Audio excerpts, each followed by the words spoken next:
পনির ভাপা করবো। যে টিফিন বক্স নিয়েছি, এই যে পনিরগুলো কেটে রেখেছি, দেখুন এইগুলোকে এইভাবে সাজিয়ে নেবো। দেখুন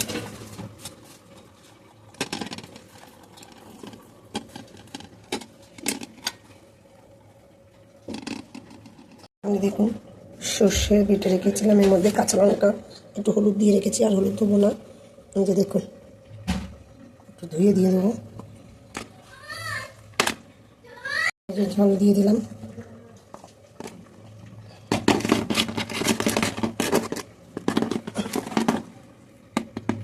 ভাপা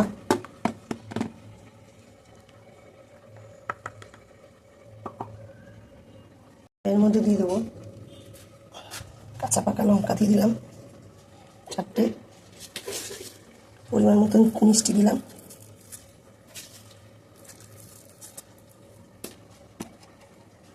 কাঁচা তেল দিয়ে দিচ্ছি।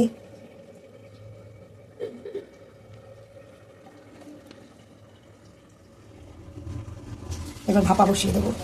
দেখুন এর মধ্যে এবার আমি টমেটো দিয়ে দিচ্ছি একটু কুচানো, ভাপাটার মধ্যে। পনির ভাপা কিন্তু এটা।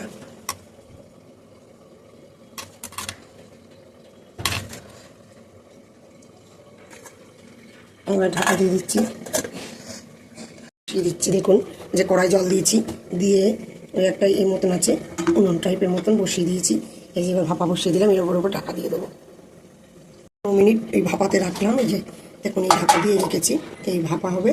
তারপরে আপনাদের সামনে আমি দেখাচ্ছি পনির ভাপাটা কীভাবে হলো। আর আপনারা কে কোথা থেকে দেখছেন, আপনারা আমাকে কে কোথা থেকে দেখছেন, তারা এইভাবে কীভাবে এরমভাবে ভাপা খেয়েছেন কিনা কমেন্ট করে জানাবেন। যদি না খেয়ে থাকেন তাও কমেন্ট করে জানাবেন। ভাপানো হয়ে গেছে, এবার নিভিয়ে দেবো।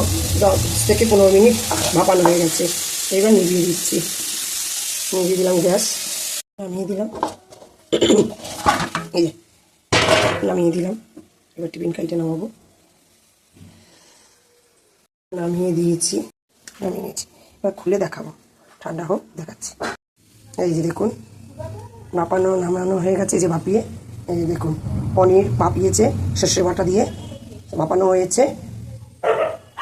আপনারা কে কোথা থেকে দেখছেন, আপনারা আমাকে বেশি বেশি করে শেয়ার করুন, লাইক করুন, কমেন্ট করুন। আজকে এই পর্যন্ত, টাটা। এই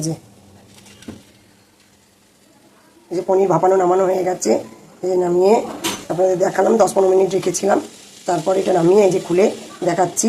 দেখুন আপনারা কি কোথা থেকে দেখছেন, আপনারা বেশি বেশি করে আমাকে শেয়ার করুন, লাইক করুন, আর কমেন্ট করে জানান এরকম কারা কারা খেয়েছেন, তারা কমেন্ট করে জানান। আর যদি না খান আপনারা খেয়ে এইভাবে কমেন্ট করে জানাবেন ভালো লাগলো কিনা। টাটা।